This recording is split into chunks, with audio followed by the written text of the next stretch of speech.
Last summer, when we were all stuck in the most boring phase of pandemic lockdown, I was listening to my favorite advice comedy podcast, My Brother, and Me, specifically episode 509, The Grutler. At the tail end of this episode, I heard a few minutes of the most interesting museum-themed comedy I've ever heard. In this bit, the brothers dissect the ethics of putting human remains on display, and because they hit on so many interesting topics, I'm going to dig into it here. All storytelling is about tension and release. Even your funniest movies are going to have serious moments, and even your serious dramas and your horrors and your gritty realities are going to have funny moments.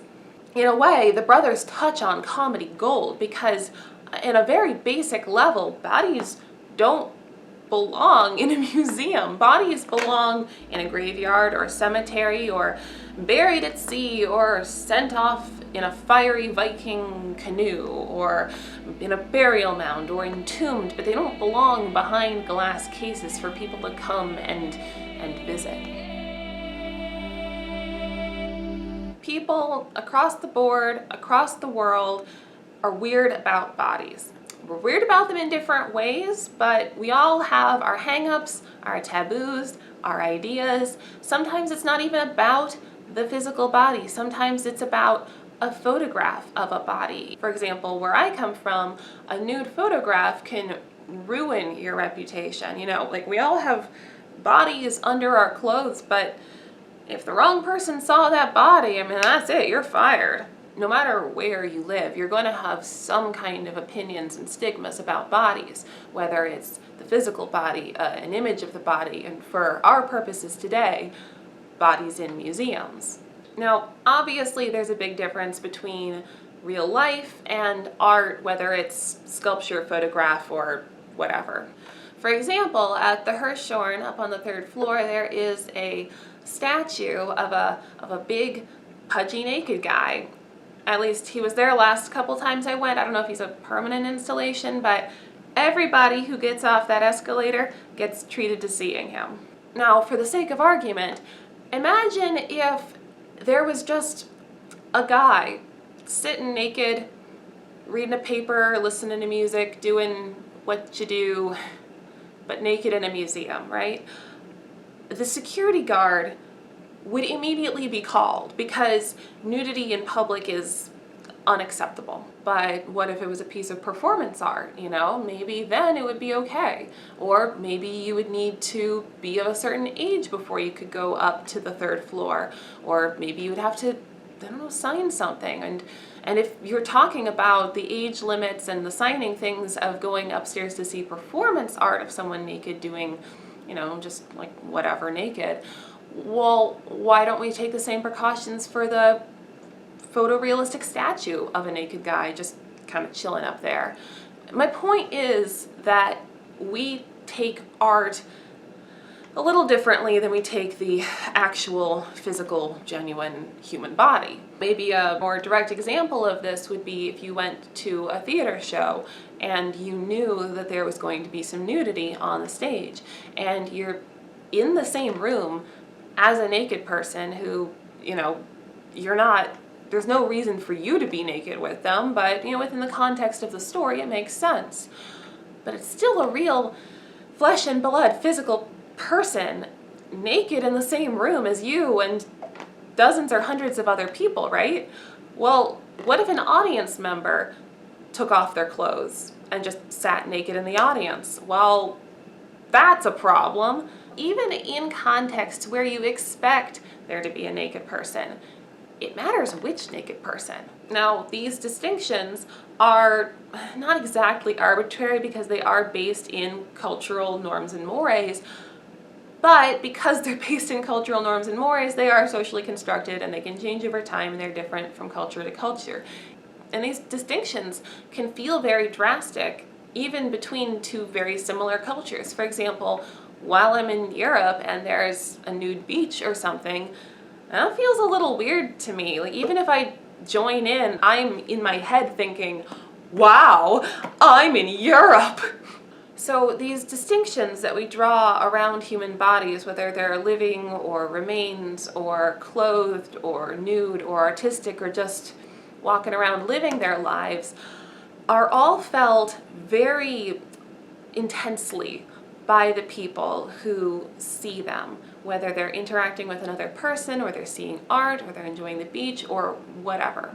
And so when you go to a museum and you see human remains and they're not in the context that you would expect them to be in, that can feel a little weird. Let's listen to the bit. Denise asks, is it possible that someone has looked at a mummy or skeleton in a museum that was their great-great-great and so on grandparent? I went to a museum some time ago, and there was a couple of mummies that were buried together in the Stone Age or so.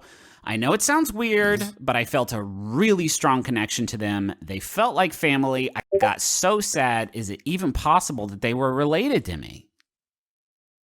Huh. Is Maybe. it possible? Is it It's, possible? it's possible, right? Like, I mean, Stone Age mummies are not possible. That's probably not right. That's not nothing. right. But back in mummy times, there were only 100 people on Earth. yeah, there weren't that many. Yeah, right? Like chances, because you got Adam and Eve, right? Yeah. And then you got Cain and Abel, and then it's a little fuzzy for me for a while. Yeah. How that worked out.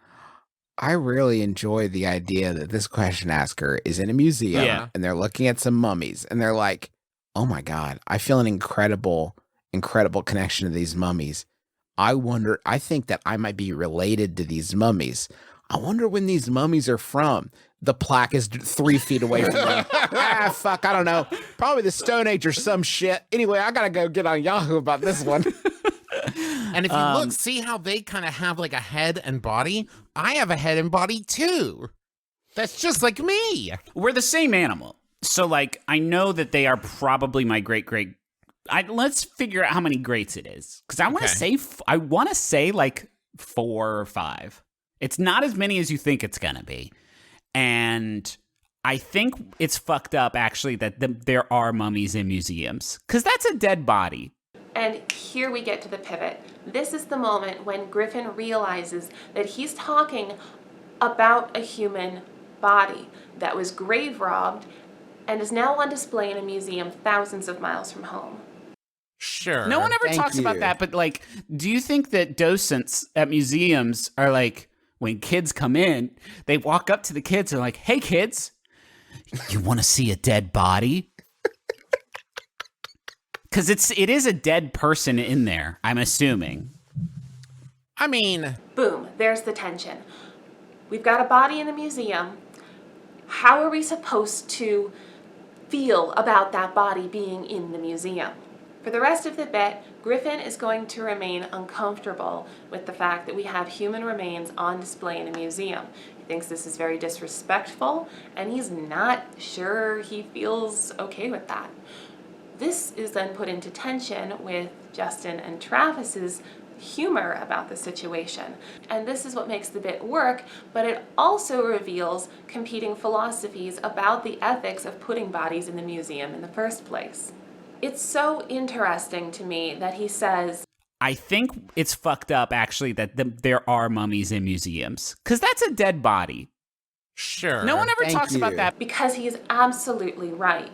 We don't talk about the fact that we have dead bodies in the museum that should be buried or entombed. We just witnessed a man realize in real time that there is dissonance between how we culturally treat the dead and the fact that we have dead bodies on display in our museums. This isn't what we do with our dead, and it's uncomfortable to draw attention to that dissonance. Now, I have a great example of this from my own career. When I was a tour guide at the Capitol, I would tell people about the crypt. There is a crypt in the Capitol. Not only is the crypt the structural portion underneath the building that holds the rest of it up, but there's literally space for a body in the building. It was originally meant for George Washington. And when I get to this point, people would usually be kind of tense. And then, as soon as you say, don't worry, there is no human body in here, they relax, you know? Before you cut the tension, they're looking around trying to find the tomb. And actually, once you cut the tension, you can do a great little comedy routine, but that is a far cry from...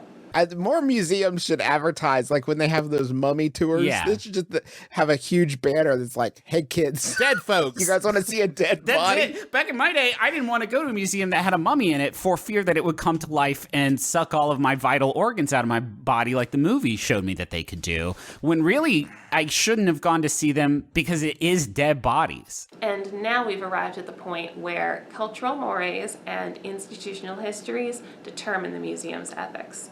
It feels weird that we have bodies in museums, and yet here we are. Now, museums as they exist today have only been around for 150 years or so, some of them being older, but most of those being private collections. But the history that we actually need to start with is the history of Western Christianity, specifically during the medieval period. During this period, the church had final say on what was good and what was bad, and unfortunately for scientists, dissecting human bodies didn't make the cut. All throughout this period, through the Renaissance, through the Enlightenment, up to the 19th century, there were tons of laws in different places and different times, all restricting biologists, doctors, and other scientists' access to human remains in order to learn what they can from those remains in order to help living humans. Now, talk about cultural mores. It was more important to get the bodies into the ground than it was to look at the bodies and figure out what was wrong and potentially help lots of people moving forward. Now, of course, doctors got their hands on cadavers.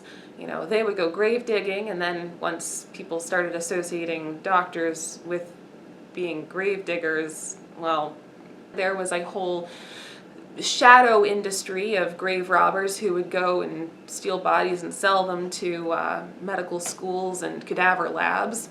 You know, it's better for your professional reputation if somebody else goes and takes care of the bodies. Now, I wish that that was a blanket statement, and I genuinely wish that I could stop there, but viewers who have been with me for a while already know where this is going, that slavery and colonialism play a part. Now the thing is, to a lot of old-timey Europeans and to their old-timey American counterparts, if a group of people can be othered, ethics go out the window. Sometimes these laws had de facto consequences. For example, there was one law in Boston which said that you can't experiment on human remains unless those bodies happen to be unclaimed or debtors. And who's most likely to be unclaimed or a debtor? Well, it's people of color and immigrants. And then there are just straight up racist doctors who experiment on black people because they can get away with it. Two examples of this would be Dr. Crawford Long and Dr. James Marion Sim, both of whom founded a field of medicine, anesthetics and gynecology respectively. They did not experiment on cadavers, and they did not experiment on white people. They experimented on black slaves, whose bodies were treated with less respect than white corpses.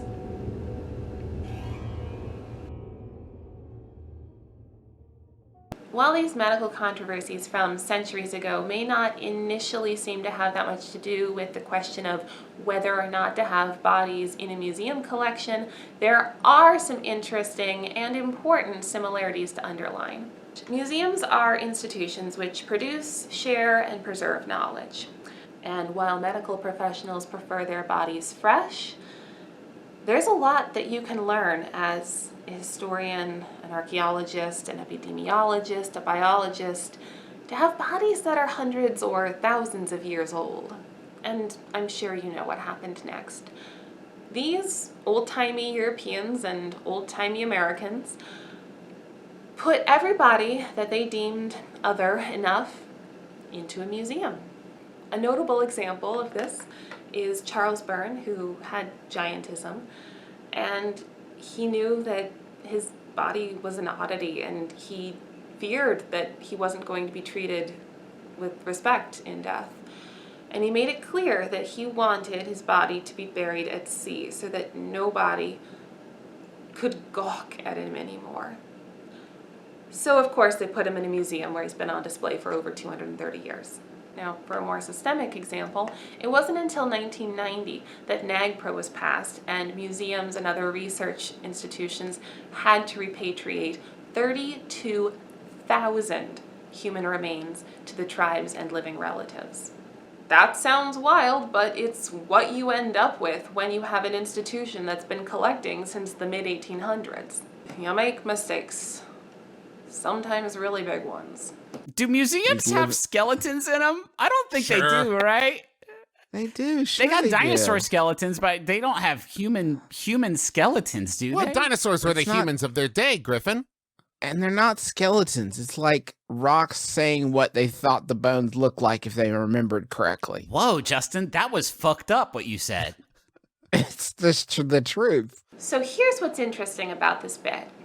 The tension is rising, and Griffin is not happy with where his brothers are taking this conversation. He doesn't like the fact that there are human remains in a museum, even mummies, but he's horrified by the idea of a skeleton, and with good reason. Listen back. Because it is a dead person in there, I'm assuming. There's plausible deniability that there's actually a person underneath the casket, but with a skeleton, it's right there. I've only ever seen one skeleton, I think, in a museum exhibit outside of Body World, and we'll get to Body World. And it was in a temporary exhibit, Objects of Wonder, in the National Museum of Natural History, where they took the remains of the 19th century collector Robert Kennicott and put him in the museum. And it was his own free will. He wanted to become part of the collection. That was his whole thing, being a collector. And yet, felt kind of weird to see him. I was there with my internship supervisor, and neither one of us really knew what to say about the fact that there was a human in front of us. We worked at the National Archives, where human remains just aren't part of the collection. Was I supposed to show off how sophisticated I was? Like, oh yes, how symmetrical, how thought-provoking. Or am I supposed to show off my humanity? Like, I don't know how I feel about there being a skeleton on display like this. Now, I've had 3 years to think about this, and here is my hot take. I think it's totally fine to have his remains, in particular, in the museum, because it doesn't change the ethical standards. We are treating the body how the owner of that body wants to be treated. I think that we should treat all bodies the way that the owner of that body would want to be treated. And that includes finding out how the body's owners want to be treated. And if there's any gray area, well, don't put them in a museum. When you create a display or when you go and see an exhibit, a big part of how you respond to seeing human remains has to do with how you understand the substance of the physical body. For our purposes here, there are 4 categories of how to understand the body as human remains. First, we have the materialists, who believe that the only substantive thing in the world is that which we can sense. This is the basis of rationalism, which is the foundation of modern philosophy and science, at least in the West. The second category is idealism, or the idea that the only thing that exists is mind and spirit. Everything else is an illusion. And while this is more common in the East, you can see an example in the Matrix.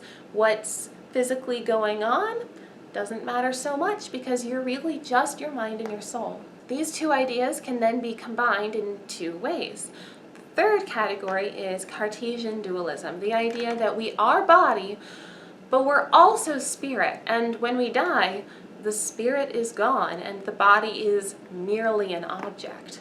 Fourth and finally, we have animism, which suggests that after death, the soul stays in the body. This is common both in indigenous and in pagan worldviews, and is part of why it's so appalling to see your kinsmen on display. But just because most Westerners believe in either materialism or Cartesian dualism, and Just because some people are okay with putting their bodies on display doesn't mean that most people, even most Westerners, are actually okay with this. All the proof that we could ever need can be found by backtracking along our veritable trail of body parts that led us here. White people tend not to end up under the knife for experimental surgeries or in the museum showrooms, even after we die. Instead, we look for the other to do it for us. But that's just one take. I hope nobody digs up my dead ass and I puts disagree. me on. Okay. Here's the thing. What? They're gonna leave me in the ground for no one to even think about, And enjoy? and enjoy? Now we have a competing ideology. Travis sees it as an honor to be put in a museum and to be seen, to be touched. Although there's a caveat to his wishes. Listen. I don't want to be one of the ones that gets eaten to cure rickets or whatever. Okay, there's a lot to unpack here. First, most people don't want to be eaten. That's one of our biggest taboos around the dead. You don't eat them. I mean, unless you're the dinner party, but that feeling you just got at my mentioning them proves my point. You know, we don't eat our dead, and we don't like to see our dead eaten by other species either. But also, that's not the cure for rickets. Rickets are cured by vitamins. But even with that aside, there's a third idea that I want to surgically extract here, and that is that basically you have two fields that get in trouble with bodies. One of them being medicine and biology, and the others being archaeology and museums. I don't think there's a general consensus on which one is better or worse to be dissected in a lab for scientific inquiry or to be used in a museum to be seen and enjoyed and studied. Certainly Travis has a preference, but generally speaking, I've heard people wish that their body go to either or both. And that really just brings back the point that we have to pay attention to what the deceased want done with their body. Just because they want their body to go to learning doesn't mean that they want it to go to that kind of learning rather than the other kind of learning. And it also gets at the fact that honoring the deceased can take many forms. For some, respect is the quiet disposal of the remains. For Dr. James Barry, he specified that he wanted to be buried in the clothes that he died in. He did not want to be redressed, he didn't want to be fixed up, and he didn't want anybody finding out that he was assigned female at birth. For some people, respect is having an open casket funeral and being made up to look like they did in life, and for others, they're iconic corpses like Lenin, who are still on display and will be in perpetuity. But no matter what the wishes were in particular, if we want to be respectful, we need to adhere to those wishes and to create an atmosphere of respect. For example, at George Washington's resting place, you have to keep quiet, you have to be respectful, you have to show up with appropriate demeanor. But like I said earlier, there's also a controversy about where a respectful and appropriate place to put his remains would be. Originally, his remains were supposed to be in the Capitol building, but when he died, the building hadn't finished being built yet. So he's buried at home, and at what point is it now disrespectful to move his remains? And eventually, after a lot of legal back and forth, they decided not to remove his remains, but this is a conversation that had to be had. Now his remains are in a casket, which is in turn mostly out of sight behind a metal grate, and a staff member of the museum repeatedly tells us who he is and who's buried there. And once again, the McElroy brothers pose their own interpretation of what respect in a museum may look like, which comedically subverts every expectation you would have. Right. I want to be one of the ones that's put in a well-lit, gotta be well-lit, like wing of a museum for people to be like, dang, I bet he was important or else he wouldn't be here. That's a good point, Travis. You're enjoying it. Right. Yeah. People want to enjoy you. Thank You want you. people to be enjoyed. And you know what? No case. Let him touch me. Yeah. Let him find out. No case, good lighting. Let him find out. Because Because that's the thing. I see the mummy now, and I'm like, ooh, I want to touch it. Right? A limited engagement. To come experience Travis McElroy the way he was meant to be enjoyed. Touch Travis while he lasts. Good lighting, no case. Listen, the oils on your human hands are gonna wear away at his old body. So, like, come and get a touch. First come, first serve. All the flash photography you want, baby. Don't worry about it. Be there while it lasts. Travis was a limited engagement, but he's back now for a little bit. No food and drinks in the Travis all right, you can bring your food and drinks in. Spill some Mountain Dew on him. See if he wakes up. Dump a dew iced on his head. See if it's enough to invigorate him. He's back. Obviously, this is a preservationist's nightmare. When a museum accessions an item, they agree to take care of it to the best of their ability in perpetuity to the highest standards possible, with a couple of exceptions for research, interpretation, and education. In this bit, they break every single rule. Well lit, touch the exhibit, food and drink allowed, go ahead and dump it on the cadaver. Now, while they're clearly joking, there is a grain of truth to the fact that museums often ask the question and try to get their audiences to engage with the question of what pushes the envelope a little too far. I mean, even in the example that I gave earlier of Robert Kennicott being part of the collection after creating the collection, what's the line? What is the line? So, while humorous, it's actually very interesting commentary on what's allowed and why. Now, there's an element of this description which also reminds me of the incredibly popular but also highly controversial exhibit, Body World. This exhibit is all about human physicality, physical health, and as I went through it, I had to keep reminding myself that I wasn't looking at plastic models, I was looking at human bodies. But that's part of it. This exhibit space didn't feel like other exhibit spaces. Often museums are cold because of preservation and they keep them dark because of light damage. But when your exhibit is made out of human meat, light damage is the least of your worries. Not only were these bodies chemically treated and plasticized, they were also probably dyed so that they were easier to see. Let's be real, human bodies are a renewable resource. I'm a pretty squeamish person, all told. I have trouble looking at cadavers. I don't really like dissecting animals either, and I don't like the smell of embalming fluid, but because of the presentation and the way that things were well lit and it felt very, casual, I was okay. It also didn't feel salacious. It just felt educational and accessible. Now, in addition to presentation, part of what makes Body World different is that everybody in the exhibit agreed to be used for education and science, and it's no more gratuitous than seeing Tchaikovsky make a cameo in Hamlet. And the other thing is that the exhibit is focused entirely on the body. There's no attempt to tell us the story of who this was before. It's kind of just telling us about why not to be obese and why to quit smoking. It is generally understood in the world of museums that we do research with human bodies only when there's no alternative. Even when telling stories and creating displays, if there's an alternative, you should take the alternative. There are 3 museums on the National Mall which can make bold statements about human remains. Those being the Holocaust Museum, the National Museum of the American Indian, and Namak. Of these, only the last displays any remains at all. The casket of Emmett Till is on display far off the main path behind 2 walls after warning signs telling you what you're about to see.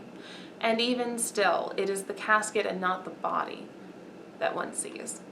The level of respect given to him in death can be sharply contrasted to the amount of respect given to his body in life.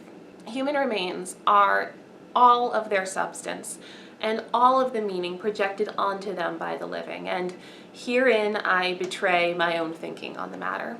Older museums have been collecting for hundreds of years, and in that time, ethical, legal, and professional standards have changed. It's thanks in large part to some incredible human rights advocacy groups that have challenged professional thinking in museum spaces on how we treat human remains in our collections, especially when it comes to Indigenous bodies. but now the ball is in the museum's court, and it's time to reassess what respect means when it comes to human remains. For further reading, check out the links in the description below, and if you enjoyed this video, don't forget to like, share, and subscribe. And thank you once again to my generous patrons on Ko-fi, link in the description.